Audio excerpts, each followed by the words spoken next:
Ibu-ibu, bapak-bapak, oma-oma, opa-opa yang dikasihi Kristus. Selamat pagi dan salam sejahtera untuk kita semua.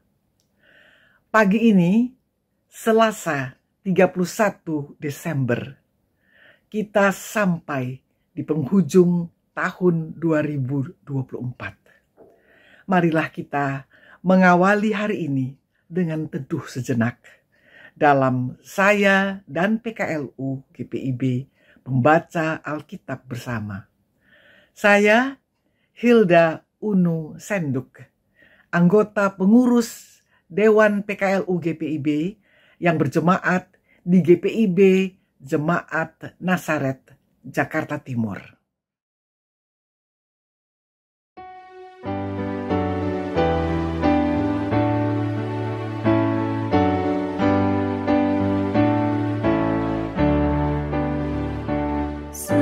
Serahkan pada Tuhan seluruh jalanmu, khawatirmu semua ditanggung-Nya penuh, sedangkan angin lalu dituntun tangannya, pun jalan di depanmu, Tuhan mengaturnya.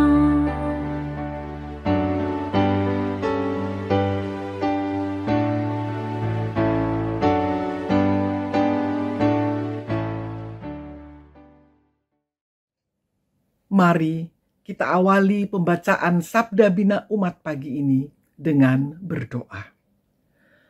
Bapa di surga, di dalam Yesus Kristus Tuhan kami, puji syukur dan terima kasih kami naikkan ke hadirat-Mu yang kudus.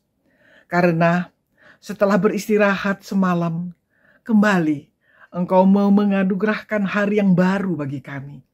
Hari terakhir di tahun 2024 ini. Kami mohon Roh Kudus menguasai kami semua dalam membaca dan menghayati firman-Mu pada pagi ini. Amin. Ibu bapak, oma opa yang dikasihi Kristus, pembacaan Alkitab pada Selasa pagi ini diambil dari kitab Perjanjian Baru, Yakobus pasal 1 ayat 12 sampai dengan 15 yang menyatakan pengujian dan pencobaan. Berbahagialah orang yang bertahan dalam pencobaan, sebab apabila ia sudah tahan uji, ia akan menerima mahkota kehidupan yang dijanjikan Allah kepada orang-orang yang mengasihi Dia. Apabila seseorang dicobai, janganlah ia berkata, "Aku sedang dicobai oleh Allah." Sebab Allah tidak dapat dicobai oleh yang jahat, dan ia sendiri tidak mencobai siapapun. Namun, tiap-tiap orang dicobai oleh keinginannya sendiri, karena ia diseret dan dipikat olehnya. Apabila keinginan itu telah dibuahi, ia melahirkan dosa. Apabila dosa itu sudah matang, ia melahirkan maut. Demikianlah pembacaan Alkitab pada pagi hari ini. Ibu-ibu, bapak-bapak, oma-opa yang dikasihi Kristus, Sabda Bina Umat pada pagi hari ini memberi judul berbahagia atau berjuang pada ayat 14 yang menyatakan, namun tiap-tiap orang dicobai oleh keinginannya sendiri karena ia diseret dan dipikat olehnya. Orang yang berbahagia adalah orang yang tahan dalam pencobaan. Ia terbukti tahan uji atas kasih-Nya kepada Allah, sehingga ia menerima mahkota kehidupan. Pencobaan datang dari keinginan diri sendiri. Dan bila seseorang sudah melekat pada keinginannya, maka akan membuahkan maut. Pada ayat ke-12, Yakobus mengaitkan pencobaan dengan tahan uji. Ini berarti kemampuan bertahan dan tekun untuk tetap mengasihi Allah. Yakobus menolong kita berefleksi, bila demikian, dari mana datangnya pencobaan? Secara tegas dan lugas, Yakobus katakan, pencobaan tidak berasal dari Allah, melainkan dari diri manusia sendiri. Ini berasal dari hawa nafsu dan keinginan buruk manusia. Allah itu sempurna. Tentunya tidak ada hubungannya dengan yang jahat. Lalu, siapa yang bertanggung jawab jika manusia ada dalam pencobaan? Jawaban Yakobus tegas.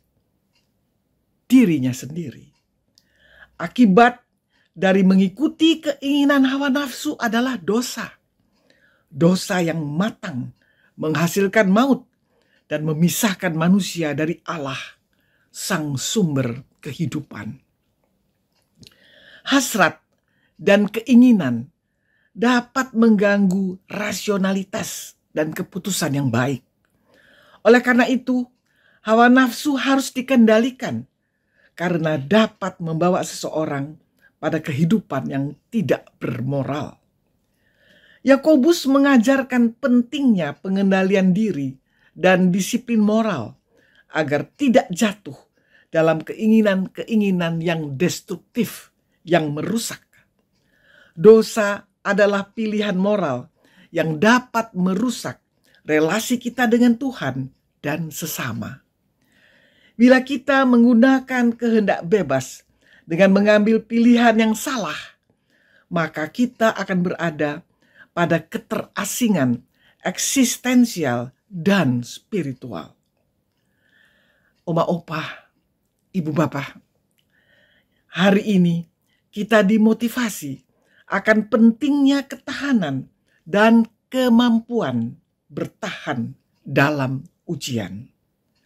Lolos ujian berarti menjaga integritas moral dan spiritual. Selamat berbahagia bagi kita yang tahan uji. Selamat berjuang bagi yang masih memerlukan keberanian untuk memilih yang benar. Amin.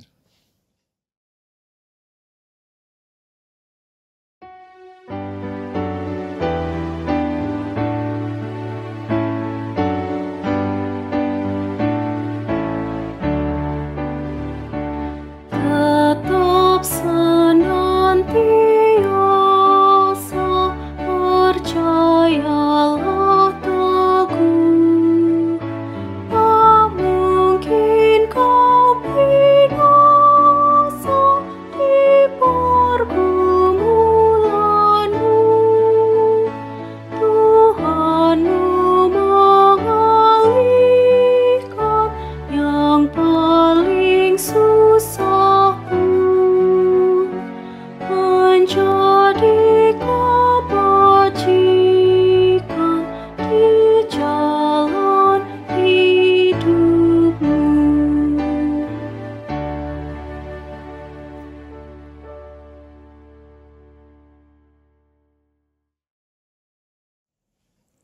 Mari kita berdoa.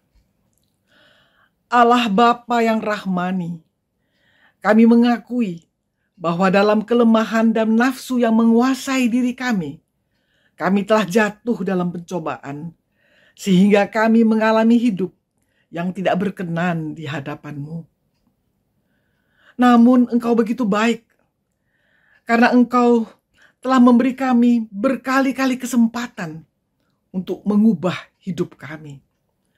Oleh karena itu, dalam menjalani tahun 2025, kami mohon dengan kekuatan Roh Kudus, kami dimampukan untuk berjuang hidup dalam takut akan Tuhan. Sepanjang 366 hari di tahun 2024 ini, kami telah melalui hari-hari yang sedih dan senang, hari-hari yang sakit dan sehat. Dan hari ini kami tiba di ujung tahun 2024 dengan selamat berkat pemeliharaanmu dan penyertaanmu. Kami bersyukur, berterima kasih atas kebaikanmu yang nyata dalam kehidupan kami. Bapa Sorgawi, di depan kami terbentang tahun 2025 yang esok akan kami jalani. Ada rasa khawatir, ada rasa cemas, dan perasaan tidak menentu yang menyangkut kesehatan kami sebagai orang yang lanjut usia, menyangkut masalah finansial untuk kehidupan kami sehari-hari.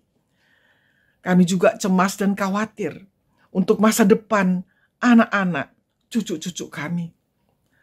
Oleh karena itu ya Tuhan, kami mencari pegangan dan perlindungan serta penghiburan sejati dari-Mu. Kami mohon ya Tuhan, Engkau memegang tangan kami agar kami tetap bersukacita dan bersyukur ke depan. Karena yakin Engkaulah benteng hidup kami, tempat kami berlindung. Meski lanjut usia dalam kondisi tubuh yang semakin terbatas, kami mohon tuntunan-Mu agar kami menjalani hidup yang berarti, berguna, bermakna bagi keluarga kami, anak-anak, anak-anak menantu, cucu-cucu kami, bagi warga gereja, dan juga bagi masyarakat di sekitar kami.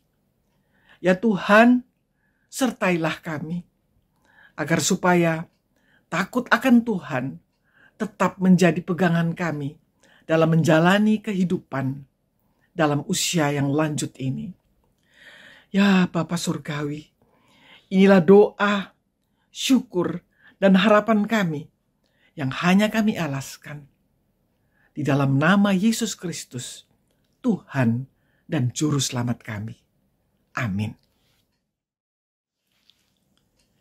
Ibu-ibu, bapak-bapak, oma-oma, opa-opa yang dikasihi Kristus, selamat memasuki tahun baru 2025, tahun rahmat Tuhan.